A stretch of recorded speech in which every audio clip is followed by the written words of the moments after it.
قال له لازم تكون فروزن شويه عشان حضرتك ما تاخدهاش حمضانه، وانا شايف ان الكلام ده منطقي جدا. فده بجد علامه استفهام على بلبن.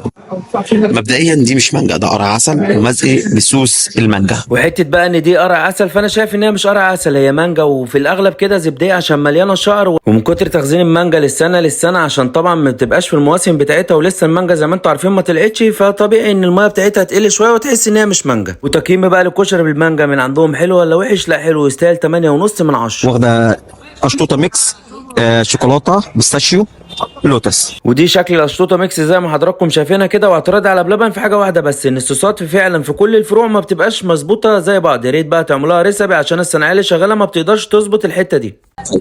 مبدئيا ده مش صوص بيستاشيو، ده واخد معلهوش فستق، ده واخد طعم الفستق. مبدئيا كده انا مش ضدك ومش مع بلبن، انا مع الحق ومع المنطق. صوص الفستق اللي حضرتك شايفه ده